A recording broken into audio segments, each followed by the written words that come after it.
Hi മക്കളെ, NEET പരീക്ഷ റദ്ദാക്കി എന്നുള്ള ഞെട്ടിപ്പിക്കുന്ന വാർത്ത വന്നിട്ട് ഇപ്പോൾ ഏകദേശം 24 മണിക്കൂർ കഴിഞ്ഞു.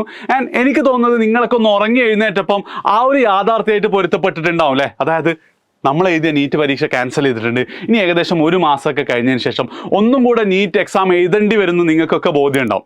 പക്ഷേ എന്നാലും എന്തായിരിക്കും, കുറച്ച് ആൾക്കാർക്കൊക്കെ നല്ല വിഷമം ഉണ്ടാവും. സത്യമാണ്, അവരെ കുറ്റം പറഞ്ഞിട്ടും കാര്യമില്ലല്ലേ. പക്ഷെ നമ്മളിപ്പോൾ എന്താണ് ഇമോഷണലി ചിന്തിക്കാതെ ലോജിക്കലി ചിന്തിക്കേണ്ട സമയമാണ്.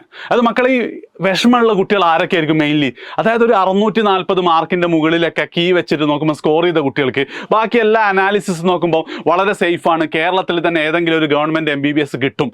എൻ്റെ 2, 3, 4 വർഷത്തെ 5 വർഷമൊക്കെ ആയിട്ട് കഷ്ടപ്പെടുന്ന ആൾക്കാർ കേട്ടോ. എൻ്റെ ഹാർഡ് വർക്ക് എന്താണ് അവസാനം സഫലമായി എന്നൊക്കെ ആലോചിച്ച് ചിന്തിച്ചിരിക്കുന്ന കുട്ടികൾക്ക് ഒരു ഇടുത്തി പോലെ തന്നെയാണ് ആ റിസൾട്ട് മാറിയിരിക്കുന്നു, ഒരിക്കൽ കൂടെ പരീക്ഷ എഴുതേണ്ടി വരും എന്നുള്ളത് ചിന്തിക്കുമ്പോൾ വരിക. പക്ഷേ നിങ്ങൾക്ക് പ്രശ്നം എന്താ വെച്ചാൽ നിങ്ങൾക്ക് NT ചെയ്യാൻ അറിയാത്തതുകൊണ്ടുള്ള വിഷയമാണ്. അതായത് 2024 ചോദ്യ പേപ്പർ വ്യാപകമായി ചോർന്നിട്ടുണ്ടെന്ന് സുപ്രീം കോടതിക്ക് വരെ തെളിഞ്ഞിട്ടും അത് കുറച്ച് ആൾക്കാർക്ക് എത്തിയിട്ടുള്ളൂ എന്ന് പറഞ്ഞിട്ട് എന്താണ് ഒരു റീ എക്സാം അല്ലെങ്കിൽ ടൈം ലേറ്റ് ആയിപ്പോയിട്ടുണ്ട്, ഇനിയൊരു റീനീറ്റ് കുട്ടികളൊക്കെ ബാധിക്കും എന്നൊക്കെ പറഞ്ഞിട്ട് മാത്രമാണ് അന്ന് എക്സാം ക്യാൻസൽ ചെയ്യാതിരുന്നത്. ഇനി രണ്ടാമതൊരു കാര്യം കൊണ്ട് അതേ വർഷം തന്നെ എന്തോ ഒരു റീസണ് കുറേ കുട്ടികൾക്ക് ലോകത്തെവിടെ ഇല്ലാത്ത പ്രോസ്പെക്ടസിലും കൂടി പറയാത്ത ഗ്രേസ് മാർക്കും എന്ത് ചെയ്തിട്ടുണ്ടായിരുന്നു, ഈ NT അവാർഡ് ചെയ്തിട്ടുണ്ടായിരുന്നു. അതായത് 720-ൽ 719 എന്നുള്ള ഒരിക്കലും കിട്ടാത്തൊരു മാർക്ക് അവരുടെ ടോപ്പേഴ്സ് ലിസ്റ്റിൽ വന്ന് നാട്ടുകാരൊക്കെ കണ്ടപ്പോഴാണ് അത് NT ഒക്കെ എന്ത് ചെയ്ത് നമ്മൾ കയ്യോടെ പൊക്കിയതാണ്. അതെങ്ങനെ 716 താഴെ ആയിരുന്നെങ്കിൽ നമ്മൾ ആരും അറിയില്ലായിരുന്നു എന്ത് അങ്ങനെ ഒരു ഗ്രേസ് മാർക്ക് കൊടുത്ത വിവരം പോലും. ഞാൻ ഈ ഒരു ഡിസിഷനിൽ നിങ്ങളൊന്ന് ആലോചിച്ച് നോക്ക്. NTയുടെ അത്യാവശ്യം ടോപ്പ് ലെയറിലുള്ള ആൾക്കാരൊക്കെ ഇൻവോൾവ് ചെയ്താൽ അങ്ങനെ ഒരു ഗ്രേസ് മാർക്കൊക്കെ കൊടുക്കാൻ പറ്റുള്ളൂ. കമ്പ്യൂട്ടറിലൊക്കെ അങ്ങനെ ഒരു സാധനമൊക്കെ ആഡ് ചെയ്തെടുക്കാൻ പറ്റുള്ളൂ. അപ്പോൾ അതേ NTയെ 2026 നീറ്റ് പേപ്പർ ചോർന്നു എന്ന വാർത്ത വന്ന് 2 ദിവസത്തിനുള്ളിൽ പരീക്ഷ ക്യാൻസൽ ചെയ്തിട്ടുണ്ടെങ്കിൽ അതിൻ്റെ ഗ്രാവിറ്റി എത്രത്തോളമായിരിക്കും നിങ്ങളൊന്ന് ആലോചിച്ച് നോക്ക്. അതായത് ഇത് നമ്മൾ വിചാരിച്ച അത്ര ചെറിയ ചോർച്ചയല്ല. ലക്ഷക്കണക്കിന് കുട്ടികളുടെ കയ്യിൽ എന്ത് ചെയ്തിട്ടുണ്ടാവും, ഒരു പക്ഷേ ഈ ക്വസ്റ്റ്യൻ പേപ്പർ എത്തിയിട്ടുണ്ടാവും. ആൻഡ് ഇന്ന് കുറച്ചു നേരം മുമ്പ് ഞാൻ വാർത്ത നോക്കുമ്പോൾ കൊല്ലത്തും അതേപോലെ തന്നെ കണ്ണൂരും എന്ത് ചെയ്തിട്ടുണ്ട്, ഈ ക്വസ്റ്റ്യൻ പേപ്പർ എത്തിയിട്ടുണ്ട് എന്നാണ് പറയുന്നത്. അതുകൊണ്ട് തന്നെ നമ്മളൊക്കെ സേഫ് ആണെന്ന് കരുതിയിരുന്ന ആ റാങ്കൊക്കെ അല്ലെങ്കിൽ ആ സ്കോറൊക്കെ ചിലപ്പോൾ എന്തായനെ സേഫ് അല്ലാതായേനെ. അതായത് 640 കിട്ടി ഏതെങ്കിലും ഗവൺമെൻറ് MBBS എന്നൊക്കെ വിചാരിച്ച ആൾക്കാർ ചിലപ്പം ഓൾ ഇന്ത്യ കോട്ടയിൽ വരും കിട്ടാത്ത അവസ്ഥ വന്നേനെ. 680, 690, 700 മുകളിലൊക്കെ മാർക്ക് വാങ്ങിയിട്ട് കോഴിക്കോട് മെഡിക്കൽ കോളേജൊക്കെ പ്രതീക്ഷിച്ചിരുന്ന നിങ്ങൾ ചിലപ്പോൾ എന്ത് ചെയ്താൽ ഏതെങ്കിലും ഒരു കോളേജിലേക്ക് അല്ലെങ്കിൽ ഓൾ ഇന്ത്യ കോട്ടയിലേക്ക് എത്തേണ്ടി വന്നത് 2024 പോലെ. അപ്പം ശരിക്കും പറഞ്ഞു കഴിഞ്ഞാൽ നിങ്ങളിപ്പോൾ ആശ്വസിക്കുക വേണ്ടത്, അനർഹരായ ഒരു കുട്ടി പോലും അല്ലെങ്കിൽ എന്താണ് നിങ്ങൾ രാവും പകലും കഷ്ടപ്പെട്ട് നേടിയെടുത്ത ഈ വിജയം അതിനെ തകിടം മറിച്ചുകൊണ്ട് അനർഹരായ ഒരു കുട്ടി പോലും എന്താണ് ഇത്തവണ കയറില്ല അല്ലെ കയറാനുള്ള ചാൻസ് എന്ത് ചെയ്തിട്ടുണ്ട് അവസാനിച്ചിട്ടുണ്ട് കരുതി ആശ്വസിക്കുകയാണ് നിങ്ങൾ വേണ്ടത്. ശരിയല്ലേ? നിങ്ങളൊന്ന് ആലോചിച്ച് നോക്ക്. ശരിയല്ലേ ഞാൻ പറയുന്നത്? അപ്പോൾ അതുകൊണ്ട് തന്നെ ഈ നീറ്റ് എക്സാം ക്യാൻസൽ ആയത് നീറ്റിന് വേണ്ടി സീരിയസ്ലി പഠിച്ച മുഴുവൻ കുട്ടികൾക്കും എന്താണ് നല്ലത് മാത്രമാണെന്നാണ് എൻ്റെ ഒരു അഭിപ്രായം. ഓക്കെ, അപ്പോൾ ആദ്യം ആ ഒരു കാര്യം എന്ത് ചെയ്യുക, നിങ്ങൾ ഫസ്റ്റ് സ്വയം ബോധ്യപ്പെടുക. എന്നിട്ട് അതേപോലെ തന്നെ നിങ്ങളെ പാരൻസ്, അതായത് ഞങ്ങൾക്ക് 696 കിട്ടിയ ഒരു പയ്യൻ്റെ ഉമ്മ വിളിച്ചിട്ടാണ് ഭയങ്കര കരച്ചിൽ. അപ്പോൾ ഞാൻ വിചാരിച്ചു പയ്യൻ്റെ സീരിയസ്നെസ്. അപ്പോൾ ഞാൻ ഉപ്പാനെ വിളിച്ചാൽ ഉപ്പ പറയണത് ഓന് വലിയ പ്രശ്നമൊന്നുമില്ല, ഉമ്മാക്ക ടെൻഷൻ. അപ്പോൾ നിങ്ങൾ എന്ത് ചെയ്യുക, നിങ്ങളെ പാരൻസിനെയും ഈ ഒരു കാര്യത്തിൽ ഒന്ന് ആശ്വസിപ്പിക്കുക. എന്നിട്ട് നിങ്ങൾ ആ ഒരു ബോധ്യത്തിലെടുത്ത് എന്ത് ഒരു മാസം കഴിഞ്ഞിട്ട് നമ്മൾ ഒരിക്കൽ കൂടെ എന്താണ് നീറ്റ് എക്സാം എഴുതും എന്നുള്ളത്. അപ്പം May 3 നിങ്ങൾ ആലോചിച്ച് നോക്ക്. 2015 AIPMT നീറ്റിന് AIPMT കഴിഞ്ഞിട്ട് റിസൾട്ട് പ്രഖ്യാപിക്കുന്നതിൻ്റെ തൊട്ട് മുന്നെയാണ് സുപ്രീം കോടതി എന്ത് ചെയ്തത്, പരീക്ഷ ക്യാൻസൽ ചെയ്ത്. അതായത് ഏകദേശം ഒരു മാസത്തിന് ശേഷം. നിങ്ങൾക്ക് ആകെ May 3 ശേഷം ഇന്ന് 10ാമത്തെ ദിവസം ആവുന്നേ ഉള്ളൂ. അപ്പോൾ ആ 10 ദിവസം ഒരു ഗ്യാപ്പ് എടുത്ത് ഒരു ബ്രേക്ക് എടുത്തെന്ന് കരുതിയാൽ മതി. ആൻഡ് May 3 പരീക്ഷ ലോകത്താർക്കും കിട്ടാത്ത വിധത്തിലുള്ള ഒരു മോക്ക് ടെസ്റ്റാണ് നിങ്ങൾ കരുതുക. അതായത് JEEയുടെ CBT എക്സാം ആയതുകൊണ്ട് പരീക്ഷയ്ക്ക് തൊട്ട് മുന്നേ ഞങ്ങൾ എന്ത് ചെയ്യാറുണ്ട്, ഈ CBT സെൻറ്ററുകളിൽ തന്നെ എക്സാം ബുക്ക് ചെയ്തിട്ട് നമ്മളൊരു മോക്ക് ടെസ്റ്റ് കൊടുക്കാം. ശരിക്കും ലൈവ് എൻവയോൺമെൻറ്റ് കുട്ടികൾക്ക് കിട്ടാൻ വേണ്ടിയിട്ട്. അതൊരിക്കലും നീറ്റിന് നമുക്ക് കൊടുക്കാൻ പറ്റാറുണ്ടായിരുന്നില്ല. പക്ഷെ നിങ്ങൾ ആലോചിച്ച് നോക്കി, പ്രോപ്പർ ഫ്രിസ്കിങ്ങും പ്രോപ്പർ ചെക്കിങ്ങും ഫാനില്ലാത്ത ക്ലാസ് റൂമും ഒക്കെ നിങ്ങൾ അനുഭവിച്ചിട്ടുണ്ട്.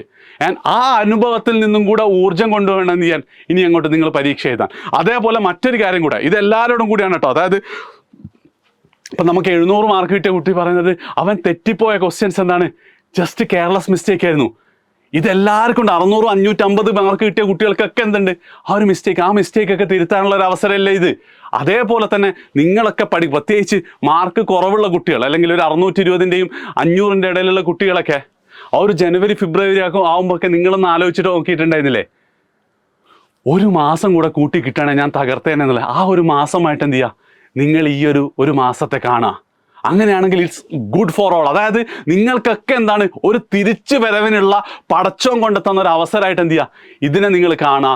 ആൻഡ് ആ ഒരു മോഡലിൽ തന്നെ ഇനി പഠിച്ചു തുടങ്ങുക എന്നുള്ള ആദ്യം പറയാനുള്ളത്. ആൻഡ് നെക്സ്റ്റ് പറയാനുള്ള കേസ് എന്താ വെച്ചാൽ, ഇനി ഇത് മുഴുവൻ, അതായത് 650 മാർക്കിന് മുകളിൽ സ്കോർ ചെയ്ത ഏതൊക്കെ കുട്ടികളുണ്ടോ അവർക്കൊക്കെ, അവർ കഴിഞ്ഞ നീറ്റ് പ്രകാരമാണെങ്കിൽ കേരള ഫസ്റ്റ് റാങ്ക് ഒന്നും ആവാൻ പോകുന്നില്ല, അല്ലെങ്കിൽ 720 ഒന്നും എത്താൻ പോകുന്നില്ല. പക്ഷേ നിങ്ങൾ ഓരോരുത്തർക്കും എന്തുണ്ട്, കേരള ഫസ്റ്റ് റാങ്കും 10ൻ്റെ ഉള്ളിലൊക്കെ ആവാനുള്ള, അല്ലെങ്കിൽ എയിംസ് കിട്ടാൻ മാത്രമുള്ള പൊട്ടൻഷ്യലും കപ്പാസിറ്റി ഉണ്ട്. ചെറിയ കെയർലെസ് മിസ്റ്റേക്കല്ലേ നിങ്ങൾക്ക് പറ്റിയത്. അപ്പം നിങ്ങൾ എന്ത് ചെയ്യുക, ആ ഒരു ലക്ഷ്യത്തിലേക്ക് നോക്കുക. അതേപോലെ തന്നെ ജസ്റ്റ് മിസ്സായ കുട്ടികൾക്കൊക്കെ ഒന്നും കൂടെ കഷ്ടപ്പെട്ടാൽ ആ കട്ട് ഓഫിൻ്റെ മുകളിലേക്ക് എത്താൻ പറ്റും.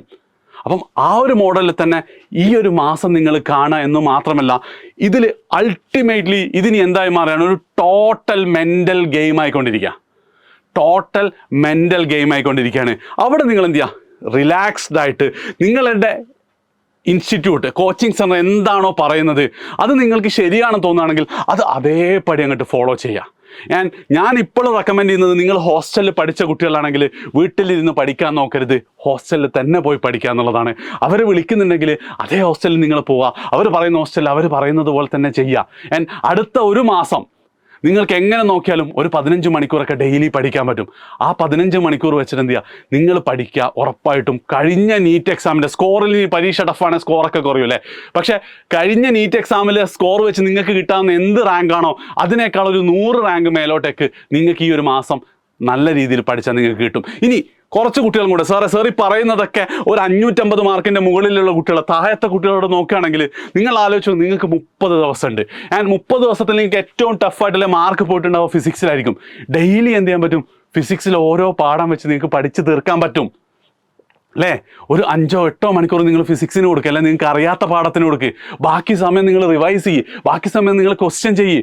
അതായത് ശരിക്കും നമ്മൾ ആ ഒരു പ്രോഗ്രസിൻ്റെ ഗ്രാഫ് ആയിരിക്കില്ലേ, അതായത് പ്രോഗ്രസിൻ്റെ ഗ്രാഫ് ഇങ്ങനെയാണെന്നൊക്കെ പറഞ്ഞിട്ട് ഞാൻ പറയായിരുന്നു അല്ലേ. അപ്പം ഒരു പോയിന്റിൽ ശരിക്കും ഈ പോയിന്റാണ് നിങ്ങൾക്ക് നീറ്റ് എത്തേണ്ടത്. പക്ഷേ കഷ്ടകാലത്തിന് എന്താണ്, അതിനൊരു ടൈമും കൂടെ ഉണ്ടായിരുന്നു, മെയ് 3. ആ മെയ് 3 നിങ്ങൾ ഒരുപക്ഷെ എത്തിയിട്ടുണ്ടാവുക ഈ ഒരു പോയിന്റിലായിരിക്കും. മെയ് 3 നിങ്ങൾ എത്തിയിട്ടുണ്ടാവുക ചിലപ്പോൾ എന്തായിരിക്കും, ഈ ഒരു ലെവലിലായിരിക്കും. നിങ്ങൾക്ക് എന്താണ്, ഒരു മാസം കൂടെ അഡീഷണലി കൂട്ടി കിട്ടിയിരിക്കുകയാണ്. ഒന്നും കൂടെ ശ്രമിച്ചാൽ ഈ ലെവലിലേക്ക് എത്തേണ്ട പൊസിഷനിൽ എന്ത് ചെയ്യാൻ പറ്റും, നിങ്ങൾക്ക് എത്താൻ പറ്റും. സോ അറിയാത്ത പാഠങ്ങളൊക്കെ ഇനി ഇതിൻ്റെ ഒക്കെ നിങ്ങളെ കോച്ചിങ് സെൻറ്റേഴ്സ് പറഞ്ഞു തരും കേട്ടോ. ഞാനിവിടെ പ്രത്യേകം പറയാത്തത് എന്തുകൊണ്ടാണെന്ന് വെച്ചാൽ വെറുതെ കൺഫ്യൂഷൻ ആവേണ്ടതാണ്. നിങ്ങൾക്ക് ഇനി കറക്റ്റ് സ്ട്രാറ്റജി എന്താ വേണമെന്നുണ്ടെങ്കിൽ നിങ്ങൾ കമൻറ്റ് ചെയ്തോ. സ്ട്രാറ്റജികൾ ഉറപ്പായിട്ട് എന്ത് ചെയ്യും, ഈ ചാനൽ നമ്മൾ പറഞ്ഞു തരും. പക്ഷേ അൾട്ടിമേറ്റ്ലി നിങ്ങൾ എന്ത് ചെയ്യുക, ബിലീവ് ഇൻ യുവർ സെൽഫ്. വളരെ അപൂർവമായിട്ട് ജീവിതത്തിൽ സെക്കൻഡ് ചാൻസ് കിട്ടാറുള്ളൂ. നിങ്ങളതിന് ഭാഗ്യം ചെയ്ത ആൾക്കാരാണ്. അതിൽ പടച്ചോൻ എന്തോ ഉദ്ദേശിച്ചിട്ടുണ്ട്. ആ ഉദ്ദേശം നിങ്ങളുടെ സ്വപ്നം നേടിയെടുക്കുക എന്ന് കരുതുക. 15-16 മണിക്കൂർ ഇരുന്ന് പഠിക്കുക. ഓക്കെ.